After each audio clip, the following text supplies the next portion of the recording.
Bem-vindo ao estudo do Salmo de número 53.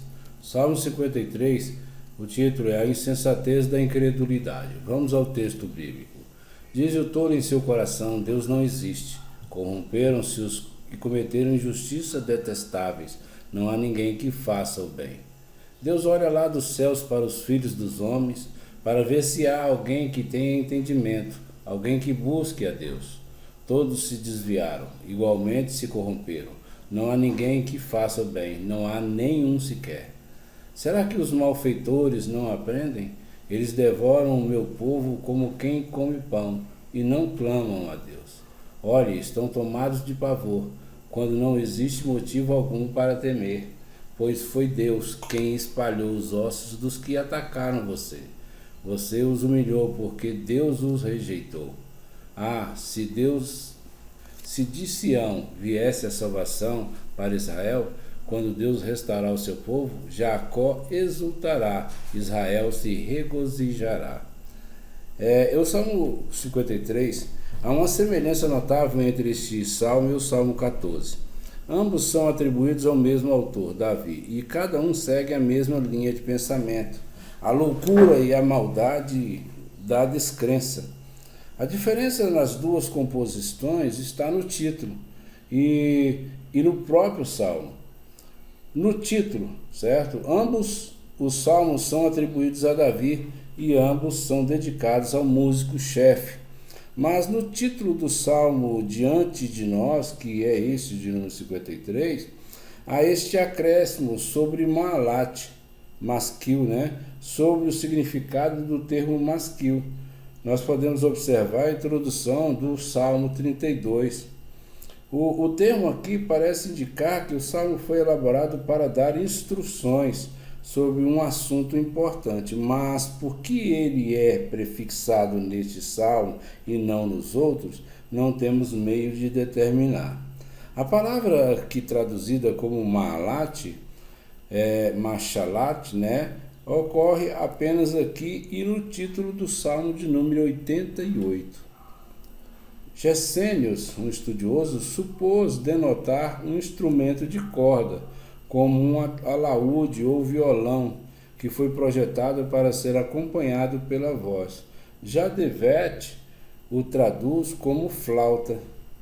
Lutero o traduz como para um coro, para ser cantado por um outro.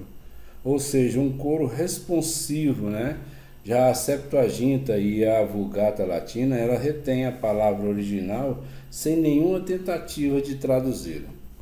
Alexandre, ele torna isso doença, porque é uma forma da palavra quase idêntica, né? Ocorre em Êxodo, no capítulo 15, versículo 26, também em Provérbios, capítulo 18, 14, e em 2 Crônicas, capítulo 21, versículo 15, significando doença. E ele supõe que se refere à doença espiritual com a qual toda a humanidade está infectada e que é realmente o tema ou o assunto da composição. É verdade que existe uma palavra, machalé, semelhante a esta, que significa doença, mas também é verdade que a palavra usada aqui nunca foi empregada nesse sentido. E igualmente verdade é que tal construção aqui ela é forçada e antinatural. A suposição óbvia é que ela se refere a um instrumento musical.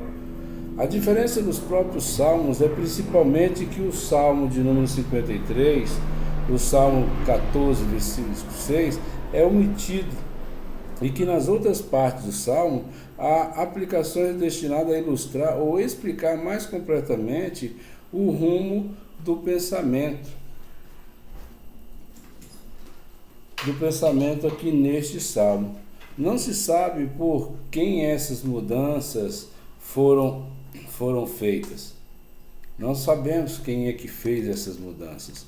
São, como observa De Wet, né?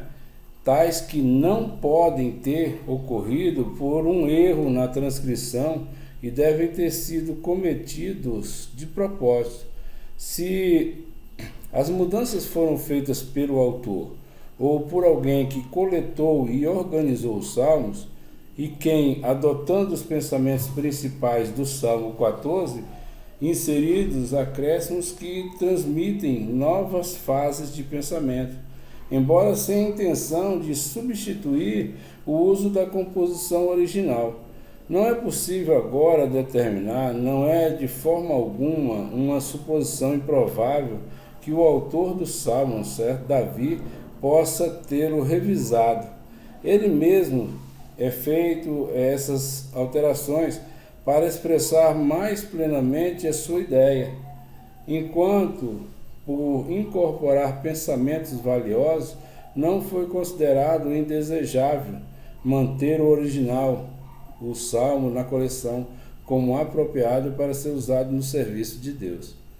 Mudanças semelhantes ocorreram no Salmo 18 e em comparação com o 2 Samuel, capítulo 22, onde esse salmo ocorreu na forma original de composição. Não há evidência de que a alteração ela foi feita por um escritor posterior. Podemos duvidar que um escritor posterior alteraria uma composição de Davi e a publicaria em seu nome. Bom, nós terminamos aqui e até o Salmo de número 54, em nome de Jesus.